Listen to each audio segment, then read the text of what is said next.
Hi, I'm Tanya. If you're new here, welcome. I'm new here too. It's my first video on my channel, and I figured that we would jump into my best of 2025. We are all about practical effects here. So we have a pyramid that I will be doing for, I think, 5 different categories. It could be 4. I don't know. I don't remember what I did. We're going to figure it out together. I wanted to sort of try to fit in as many of the books that I read last year as possible of like really good ones. There were obviously some that weren't as good, but I read 70 books last year. And I think we'll be touching on like 30 of them, maybe 25. I don't know. We'll see. So my first category is best sci-fi slash fantasy of 2025. I don't read a ton of like high fantasy. I do kind of want to get into a little bit more, but I don't have the best of attention spans. But I have found quite a few that I really enjoyed. I think, lean more towards like the cozier side of fantasy. Let's see what our number 6 fantasy of the year was down in this corner.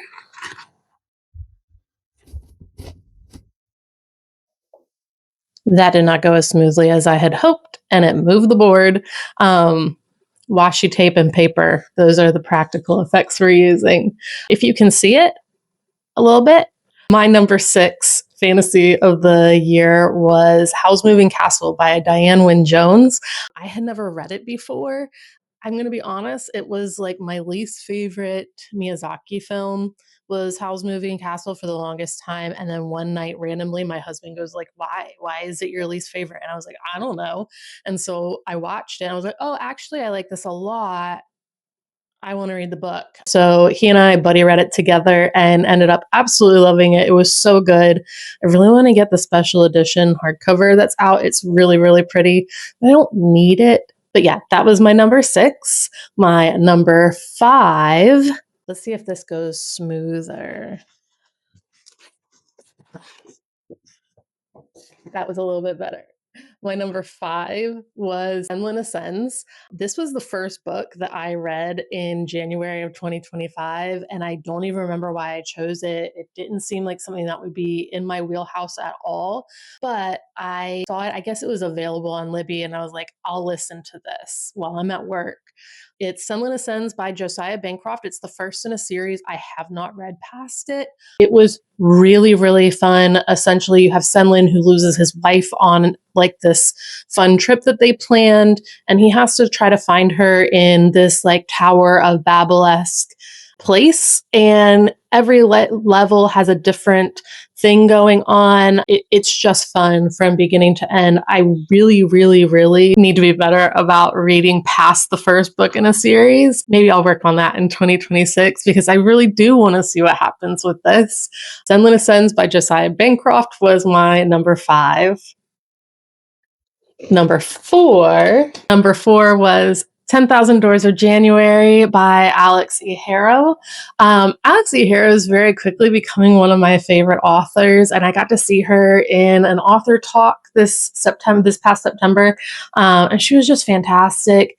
This book was really, really good. It was really, really sensitive about like touching on different subjects in a very like fantastical way. I really liked it. I read it for my library's book club, and it was one of my favorites that we read in 2025 for book club.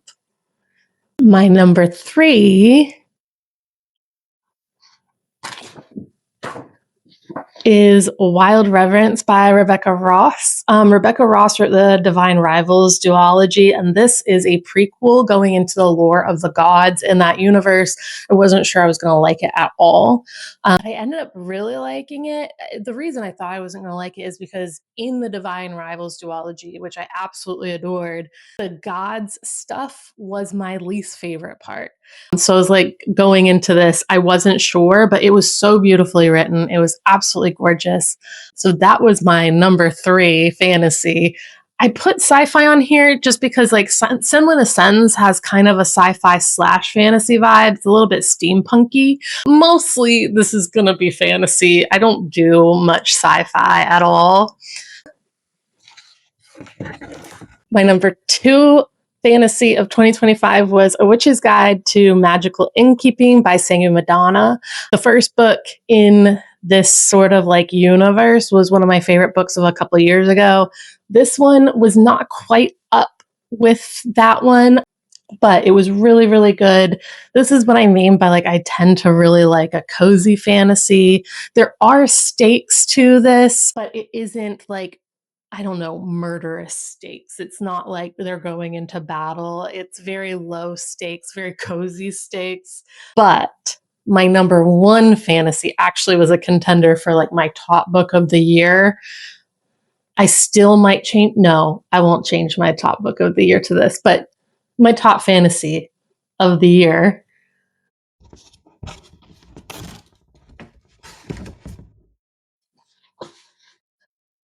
Blood Over Brighthaven by M.L. Wong.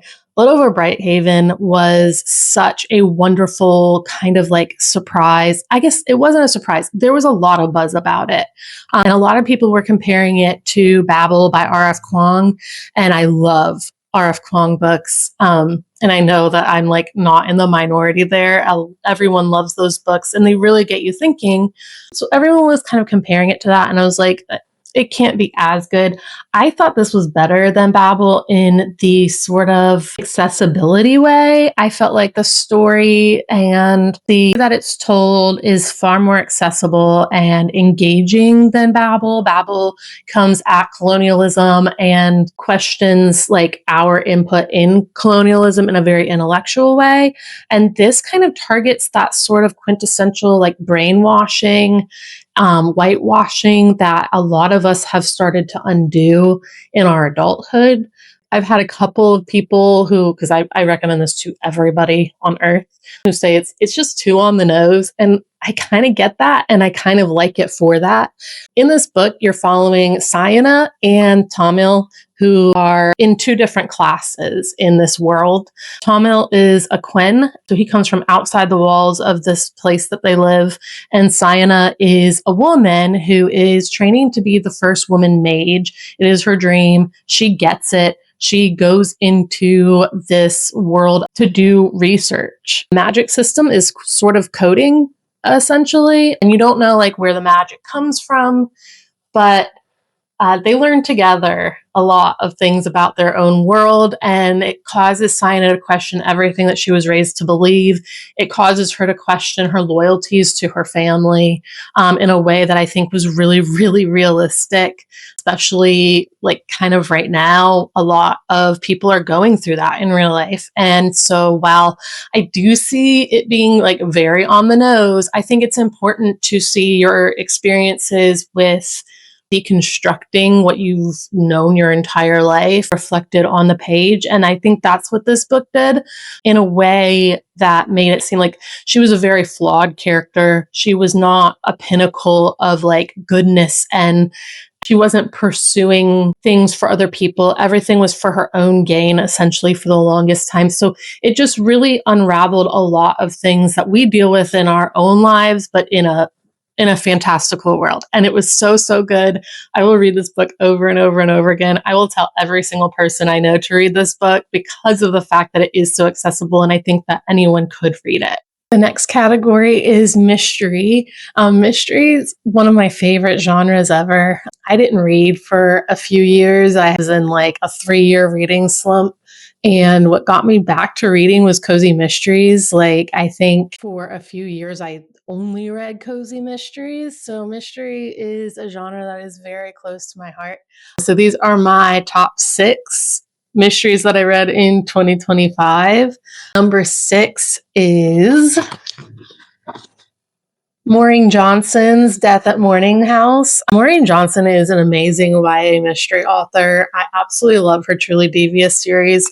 I read a good amount of YA. I read middle grade. I try to read across the spectrum age-wise because I think it's really important to remember what it felt like to be that age. I think it's important for empathy to, I guess, walk in the shoes of people that are younger than you, people that are older than you. I don't think it's any stranger for me to read like middle grade and YA than it is to read a book about like an 80-year-old or, a man. I'm not a man. So I think it's important to like read across the spectrum, and I do as much as possible. I genuinely enjoy Maureen Johnson's writing. So that is my number 6 is Death at Morning House. My number 5 is Murder in the Dressing Room by Holly Stars. Holly Stars is a drag queen from the UK who writes plays and screenplays and now cozy mysteries. So the Misty Divine series, this was the first one in the series, Murder in the Dressing Room, and it follows Misty Divine, who is a drag queen performer. There is a murder at one of the clubs that she works at. Absolutely delightful, definitely very full of heart, tackles some bigger issues that you really don't generally expect in a cozy mystery. I personally like I said, I read a ton of cozy mysteries, and this one was different than any of the others that I have ever read. It was super fast paced, it was bright, it was cheery, it definitely had some darker moments as well. I'm so excited. There is a second one coming out in this series this year. Absolutely 100% fantastic. My number 4 mystery was Predatory Natures. Predatory Natures, I think, is another YA. This is by Amy Goldsmith. I don't even know if you can see it. This whole board and paper thing not going as well as I thought it would. I probably should have just like put books all over the screen. Predatory Natures by Amy Goldsmith was really fun. It's kind of like a gothic YA mystery. Your main character gets a job on a train for the summer and starts dealing with these like weird twins that come aboard who have essentially like a greenhouse that they bring aboard. There's also like almost like a close proximity enemies to lovers thing that happens, but there's like some genuinely like creepy moments in this book, and I really, really liked it a lot. My number 3 is the Ex-Girlfriend Murder Club. Ex-Girlfriend Murder Club follows exactly that. 3 girlfriends of the same man, and then they find him dead. They have to figure out who murdered him, or like one of them will be a suspect, or all of them will be a suspect. Gloria Child definitely wrote 3 very fun characters in this. Every single one of them has a very distinct personality, and they're all really smart, independent women who can't believe that they got themselves in this situation. It was really, really fun. So that is the Ex-Girlfriend Murder Club. The number 2 mystery is from my absolute favorite mystery series. It's Finley Donovan Digs Her Own Grave by El Casimano. Finley Donovan books are I think my favorite book series ever. It's set in the area that I have grown up in, which is really fun. So there's like, they're constantly talking about like different spots that are relevant to like where I've grown up. Finley herself is like a middle-aged mom, and I think a lot of times in books, middle-aged moms are sort of like gross and tired and like, I don't know, undesirable. And Finley is not any of those things. She can be gross sometimes, like covered in her kid's spit up or whatever. But she is portrayed as having so much energy.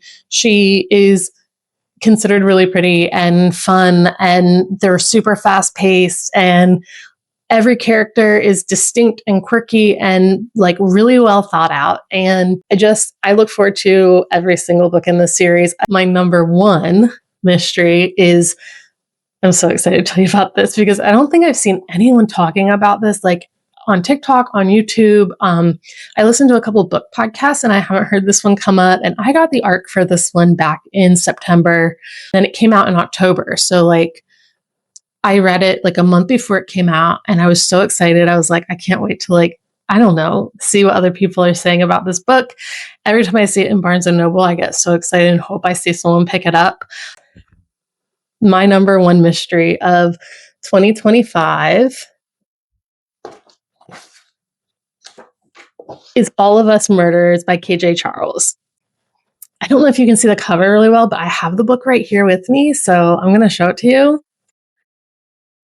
It's beautiful. In this book, you are following Zeb, who is called to like his gothic family manor. He doesn't want to be there, but like I guess there's some will stuff that needs to be gone over for his uncle.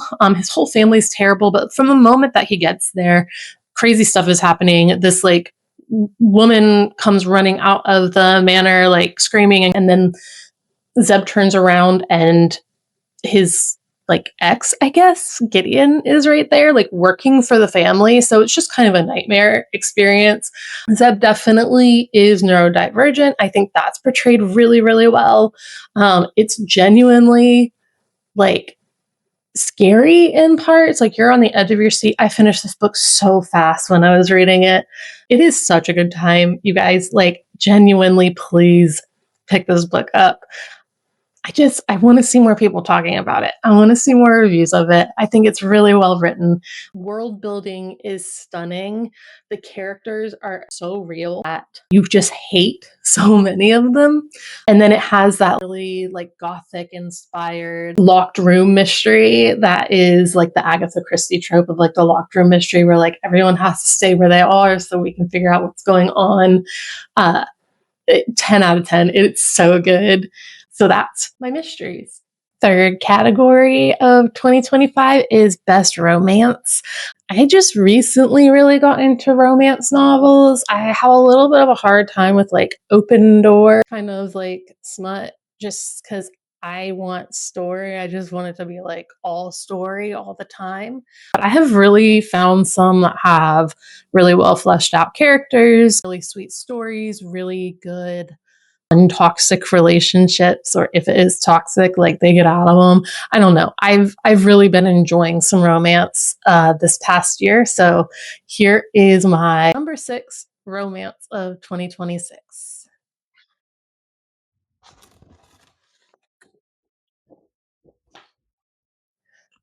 Number 6 is Love in a Winter Wonderland by Abiola Bello. I read this like super recently because I was reading like Christmas holiday books. This is a bookstore romance. It is a YA and it's just really sweet. You have like sort of the grumpy sunshine. You have the let's save the bookstore storyline, and it's just really good. The ending is fantastic. It felt really, really warm and cozy for the holiday season, and I really loved it. Our number 5, I'm getting worse at pulling these apart, is Good Spirits by BK Borison. Again, this was actually the first holiday book that I read this year, and I read it back in October. And it kind of got me started reading holiday books like really, really early.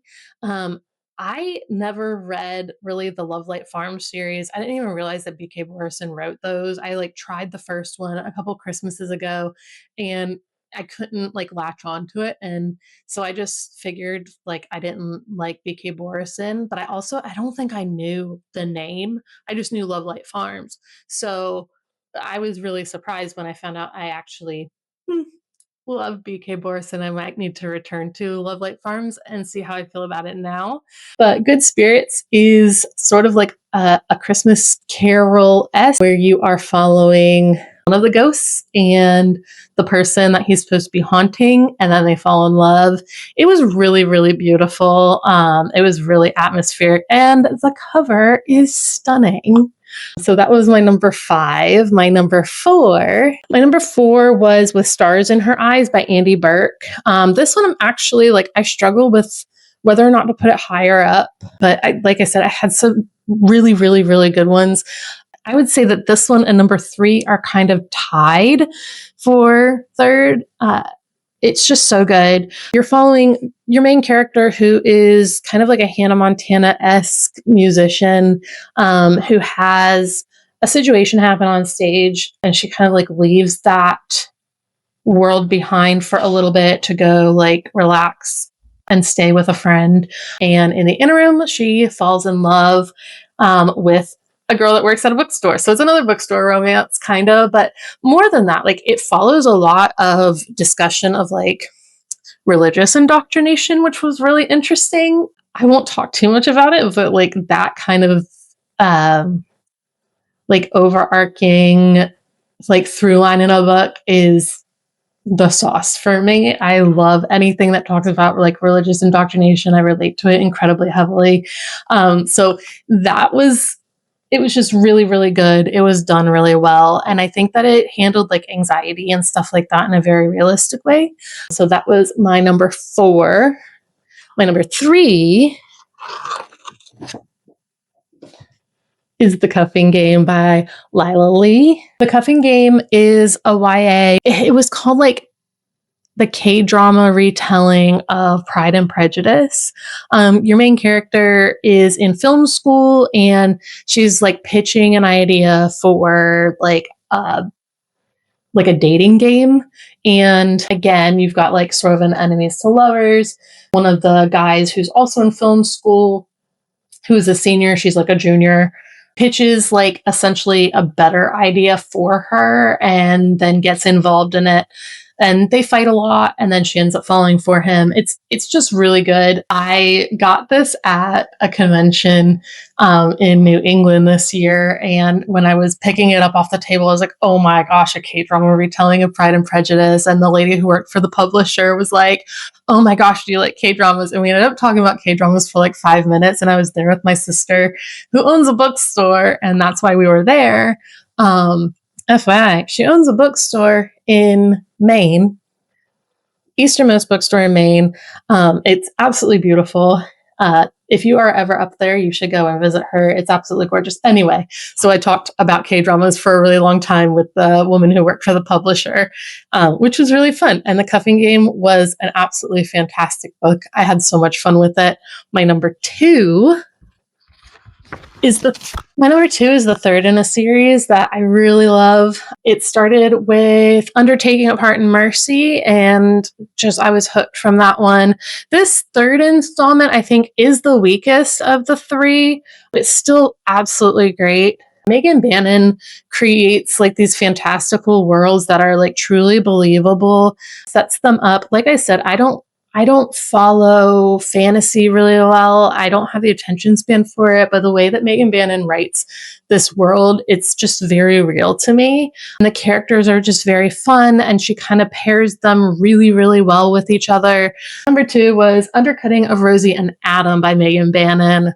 But my number 1, and I think it's a lot of people's number 1s, and it could have been like from the year before. I can't even remember when it came out, but it's so, so good. My number 1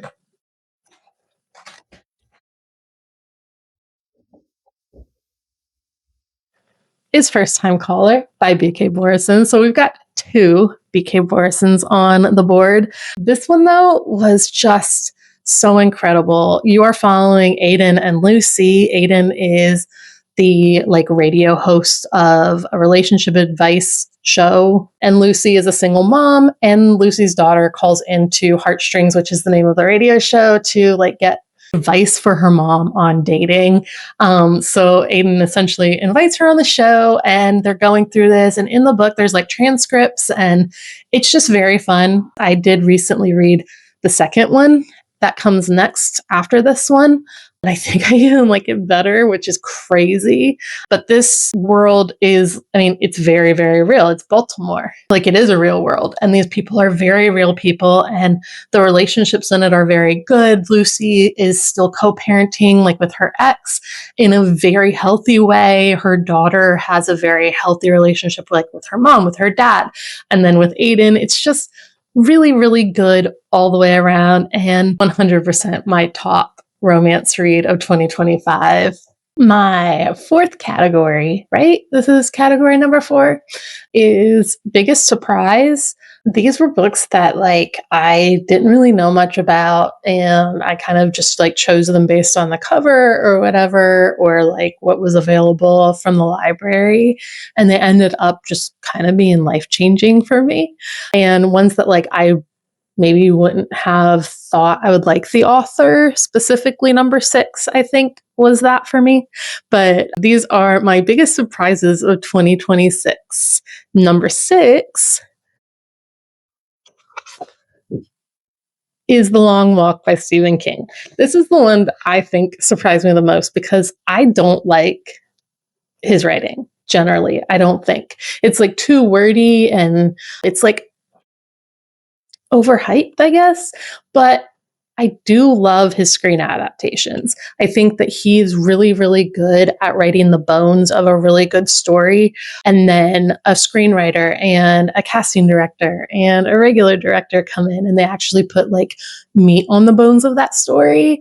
So I love a Stephen King adaptation. I don't love a Stephen King book, but I'm sure that I wasn't the only one that had the experience of like being on TikTok and seeing the edits for the Long Walk movie and being like, oh, this movie looks really, really good and I really want to see it. And then feeling like, oh, they put these edits out like way too early and I want to know the story now. So I got the book. I read the book. I loved the book. Apparently, this was supposed to be a short story, so like it wasn't a tome like a lot of his books are. It was still like a novel-sized book. I will say one of the things that really bothers me about his writing, and even it's like infused into the adaptations, is that like, he's just like a gross little guy who thinks that boobs are the most important part of a woman's description. When you open the book and you are meeting Ray Garrity for the first time, it starts describing his mom and it describes her boobs like at great length.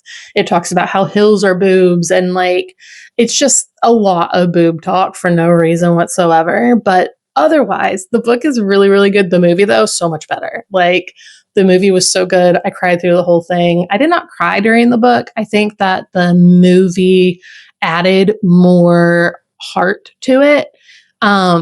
So The Long Walk by Stephen King took me by complete surprise this year, and I really loved it. My number 5 book that took me by surprise this year was... I can't get this off. Hold on. This was the dumbest idea ever. Okay, pretend you saw me take that off. So Dungeons and Drama by Christy Boyce is my number 5 biggest surprise. I went on a work trip and needed something that was kind of simple and what I thought would be like a fast read for the airplane. I picked Dungeons and Drama because, again, it was available on Libby, and I was really excited because I really like the cover because I really love a cartoon cover, specifically a really well-drawn cartoon cover. It is a YA romance about 2 people who kind of fall in love over Dungeons and Dragons. This is the first in a series. There are 2 out now. There's a 3rd one coming out this year. All of them are so good. I love this series so much, and I am very surprised at how much I love this series. But it's so sweet. All of the characters have other interests other than Dungeons and Dragons that are like fully well thought out. It's obvious that Christy Boyce knows what she's talking about when it comes to like drama and marching band and like all of the different things that these kids end up being a part of. But that is my number 5. My number 4, we're going to try to do this without knocking the board over this time. Wish me luck.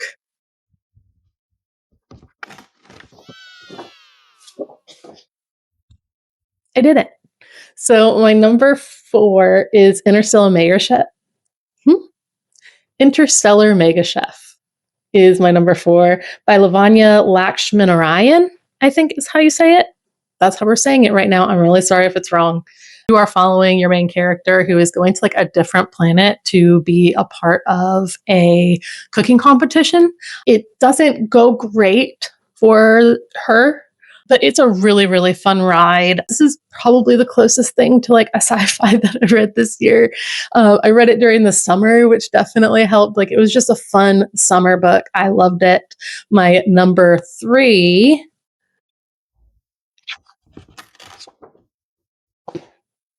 is another Christmas romance. This one is A Season for Second Chances by Jenny Bayliss. This got me started on like a Jenny Bayliss like journey. I read like 4 of her books this Christmas. This one follows a recent divorcee who ends up moving to like a coastal cottage in Europe somewhere and runs like a tea room. It's beautiful. It's done so well. The characters are really sweet. The environment's really beautiful. I'm trying to go faster because I think my mic is dying. Number 2 for biggest surprise is Lula Dean's Little Library of Banned Books by Kirsten Miller. Kirsten Miller is someone I don't think was on my radar at all at the beginning of the year. I read this book and a couple others by her and just absolutely love her now.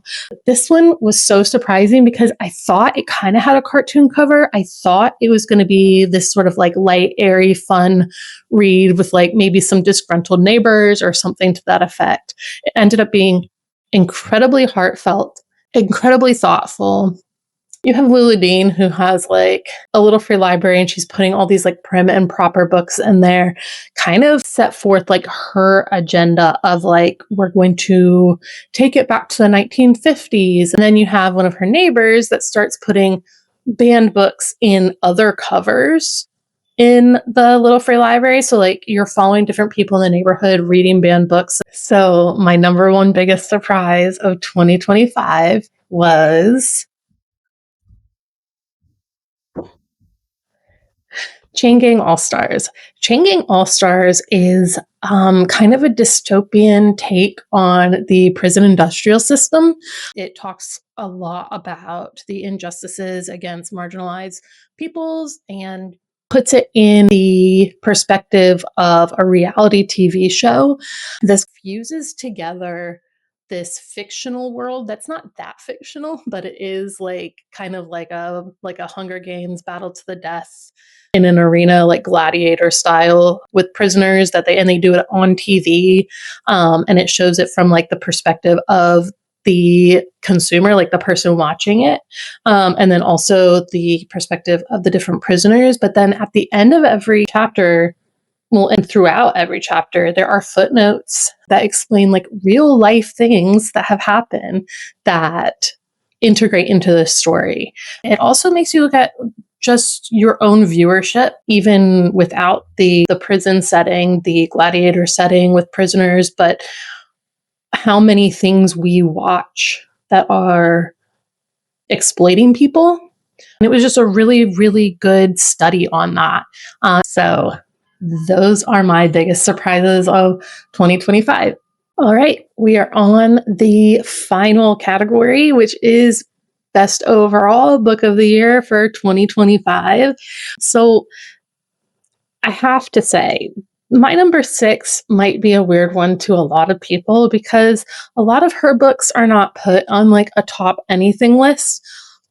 But this is an author that I almost made an entire category for because I read her books in between other books as a palate cleanser.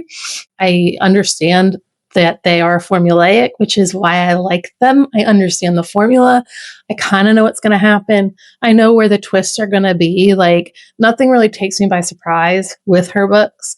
But my number 6 book of 2025 is The Intruder by Frida McFadden. I chose this book, one, because it's not like every other Frida McFadden. This one has actual like likable characters, which a lot of hers don't. Like you just don't like any of the characters, so you don't really care what happens to any of them. You're not rooting for anyone generally in a Frida McFadden book. So like the twists will take you by surprise, but no matter what the twists are, you're not like, oh no, not that person. With this one, there are likable characters. There are real situations involved, like instead of these like off the wall like character assassinations that are usually in a Frida McFadden book. And like I said, I generally read her books as like a palate cleanser in between. They're really fast reads. They don't necessarily thrill me, but they do hold my attention really well. So if I'm in a reading slump, I know I can read a Frida McFadden and be out of that reading slump pretty much immediately. This one was different. This one handled certain things like really, really well, and I was really happy with it. So, The Intruder by Frida McFadden is my number 6 of 2025, and my number 5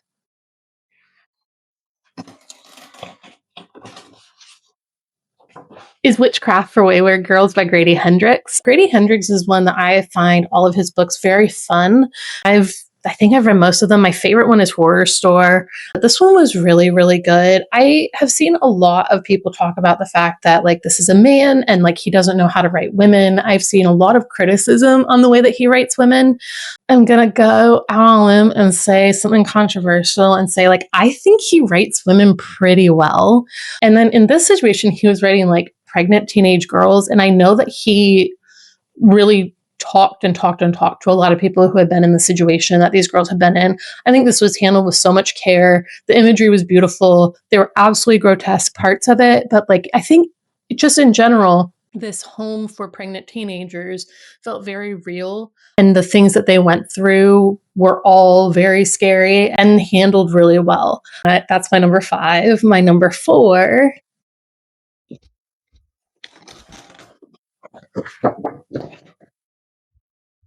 Sunrise on the Reaping by Suzanne Collins. This book was really important.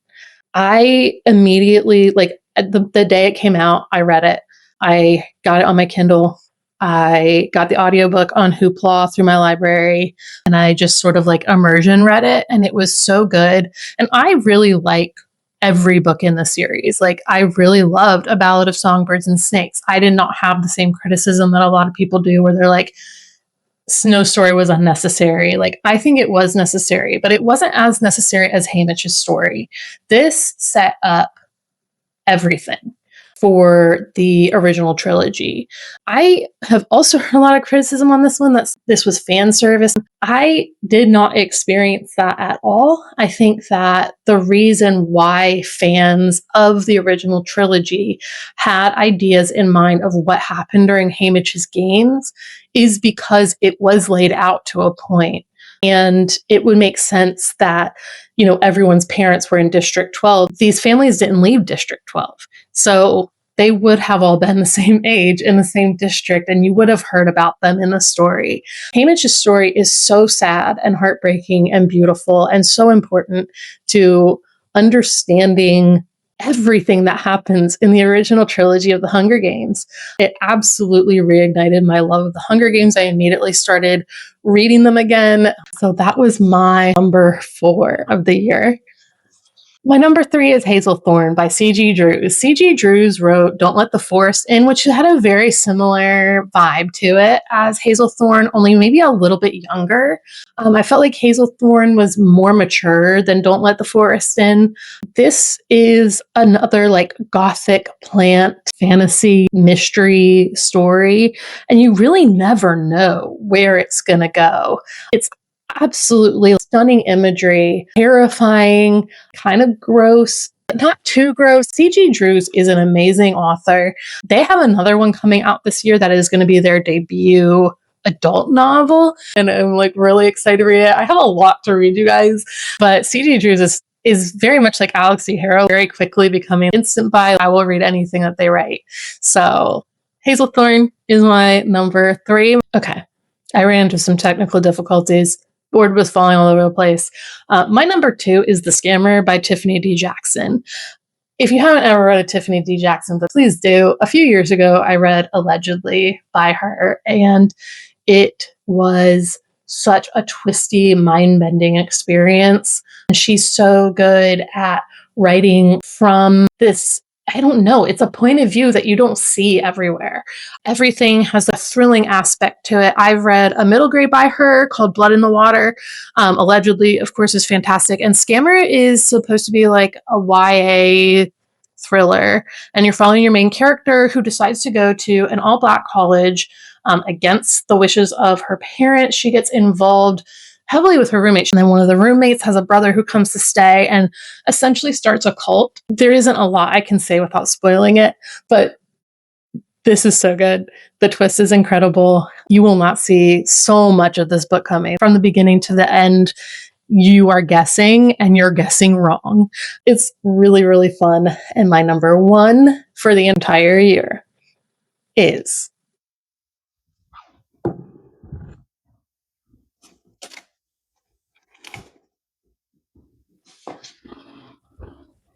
You Weren't Meant to Be Human by Andrew Joseph White is my number 1 book of the entire year.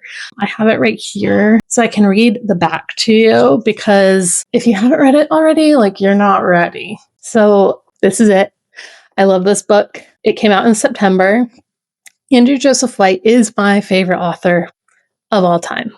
He is so good at writing characters that resonate with people, even though they're not in the same circumstances. The first book that I read of his, I think it is his first book, was Hell Followed With Us, which is a YA sort of apocalyptic body horror book. I was promised like religious trauma, and it was delivered religious trauma, but then there was also autistic representation, there was trans representation, there was non-binary representation. There was just so much representation, and you're like walking through this apocalyptic universe that is actually like only a couple years removed from our own. And the moment I read it, I was like, oh, this guy, he's the one. And I've read everything since, gotten things the day they come out. All of my YA novels that I have of his are signed. This is actually my only not signed copy of one of his books. Let me read you the description. Alien meets Midsommar in this chilling novel from award-winning author Andrew Joseph White about an alien invasion in rural West Virginia. Festering masses of worms and flies have taken root in dark corners across Appalachia. In exchange for unwavering loyalty and fresh corpses, these hives offer a few struggling humans salvation, a fresh start. It's an offer that none refuse. Crane is grateful. Among his hive's followers, Crane has found a chance to transition, to never speak again, to live a life that won't destroy him. He even met Levi, a handsome ex-Marine and a brutal killer who treats him like a real man, mostly.